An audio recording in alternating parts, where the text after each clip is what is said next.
And I would like to start by stating that I'm going to present the results of a research project that is done internationally by a group of 16 partners. And the works that are presented today were done in cooperation between CIOP and CERT from Greece. And without further ado, I would like to start with very short introduction concerning the UV radiation, because we had a very nice presentation before, so I wouldn't want to repeat the same information. So basically, UV radiation is a type of non-ionizing radiation that can be emitted either by artificial sources, which are not the topic of this presentation, or by the sun. This UV exposure can be beneficial for us because UV promotes generation of vitamin D in the skin. It is related to the bone health, to the immune system functioning. But most of all, the prolonged exposure to the UV have kind of negative effects on the human body. And those effects include, as my colleague mentioned, some conditions of eye, which can range from less serious, like photokeratitis, which is basically sunburn of the skin, or more serious, like, for example, cataract, which can be vision impairing. There are also skin conditions that are a result of prolonged UV radiation, which include different kinds of cancer, and the most serious one is the melanoma, which incidence in the last year is increasing due to the climate change. But we also have different types of effects, like, for example, actinic keratosis or photoaging, which can also be of a concern. As was mentioned before, there are several professions which are especially influenced by the UV radiation. Here we can mention, for example, fishery, where the fishermen are exposed not only by the direct UV radiation, but also by the radiation reflected from the water surface.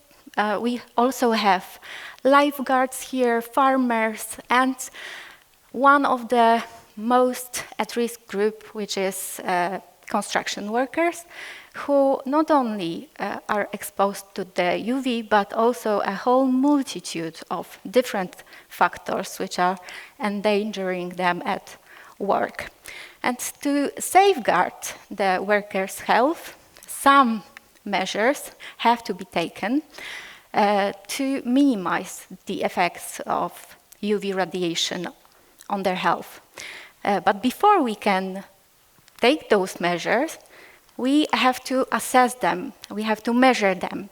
And in Europe, some methods of measurements are described in the European standard 14255-3, which mentions, I think, 6 types of different methods.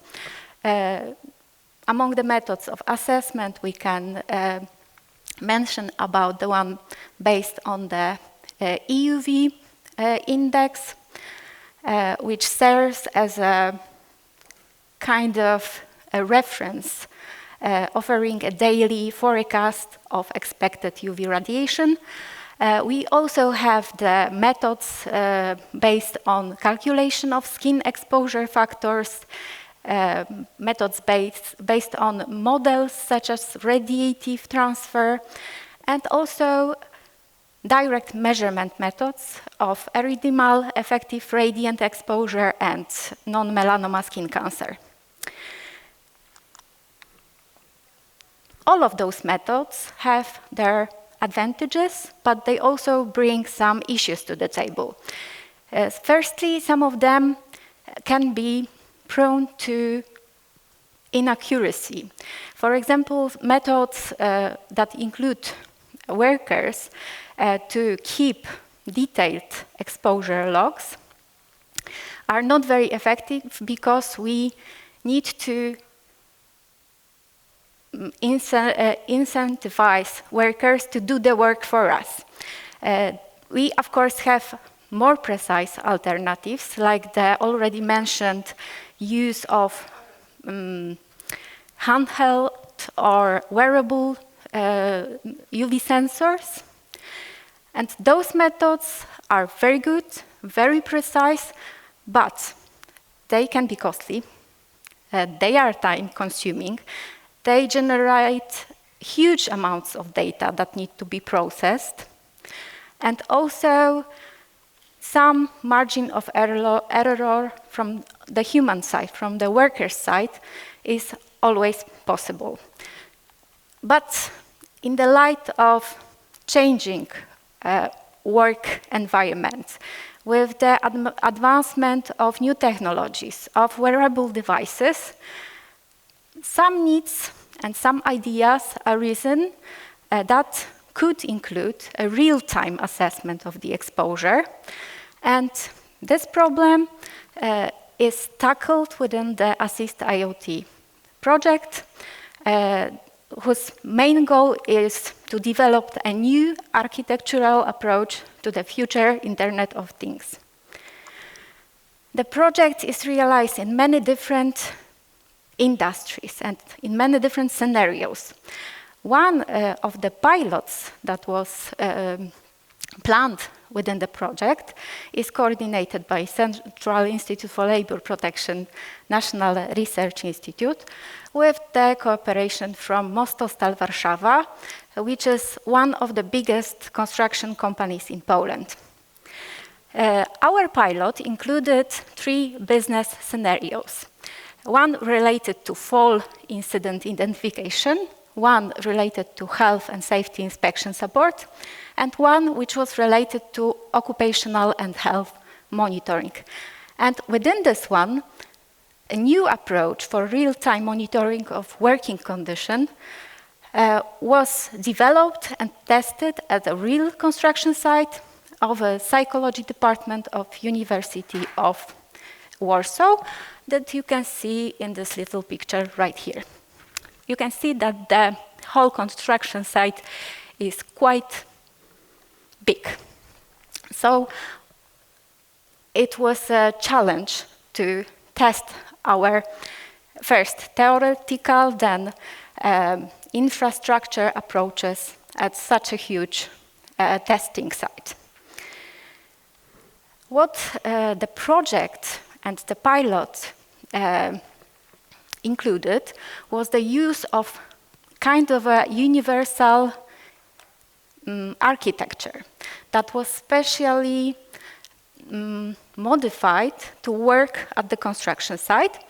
And this architecture, including the use of next generation IoT devices, which allowed us for the collection of the data that were gathered by the sensors located in the working environment, but also on the worker itself. Each worker was equipped with the wristband, exactly the same as mine, and a belt in which location tag was incorporated. The data was then processed in an edge cloud computing environment using special algorithms that I will be talking in a moment. Then the data was logged and the appropriate information to the OSH manager and to the worker itself was pushed through the system via the wristband. A specific set of data was used to make it possible. The UV risk assessment was based on the very simplified mixture of methods mentioned in the EN 14255-3 standard. The process itself was semi-quantitative. It combined the qualitative data gathered from the observations with quantitative data gathered from sensors. And such data as duration of exposure and worker location were used. This data was derived from the location system. We also have UV index measurements derived from the sensors located at the specific locations at the workplace. And we also use the data, the most simple one, so the date, which was corresponding to the level of protection, the type of PPE that the workers were using. It is obvious that during the winter, the clothing, the helmets, the gloves, the stuff that workers are using is different. Thus, we decided to take it into account. The algorithm is simple. It took into account the calculation of simplified exposure, UV exposure factor, and it consisted of 3 types of factors. The one related to the measured UV values, one related to the location, and one related to the PPE. And how it worked. In each step, the worker was located on the construction site. The construction site was divided into parts located inside and outside. And at each step, the algorithm calculated the simplified exposure factor. Whenever the worker moved, another step was taken, and another, and so on. Besides those factors, a cumulative factor was calculated, and it was compared with a thresholds that we set up. Whenever a threshold was reached, an alert was generated and sent to the worker. And after we devised this and implemented it to the ASSIST-IoT infrastructure, the one thing that was left was to test whether it works. And here you will see one slide at which the summary of validation is presented. So basically, we went to the construction site, we set up all of our apparatus, and it turned out that it's cloudy. And we didn't have the possibility to use the construction site at different time because we couldn't disturb the normal functioning of the facility. So we used an offset, and by a click of a button, we have a perfectly sunny weather, and this is the green curve that you can see on the graph. What was very important for us, and what I will talk about, is only one parameter that we tested. We had a multitude of scenarios, we have a multitude of workers, and it was a very complicated thing. But what was very important for us was to measure the delay at which, between the moment at which the F-curve reached threshold and the moment the worker was given a notification about the exposure, elevated exposure. And what we are able to show was that this delay was no longer than 5 seconds.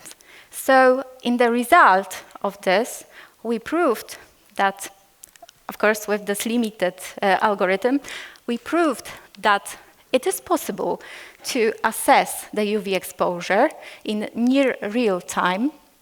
What is also very important for us, that this success opened a new door for us, because it is true that we used the very simplified version of the algorithm, but we can easily incorporate the information about the worker, his skin type, about the surroundings to the algorithm by adding additional factors to the equation that we used. So it not only gives us the possibility to assess the exposure in real time, but it can also be personalized and surrounding.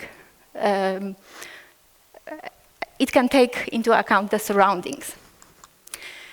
So the last slide shows all of the partners of the project, and with this I would like to thank you for your attention.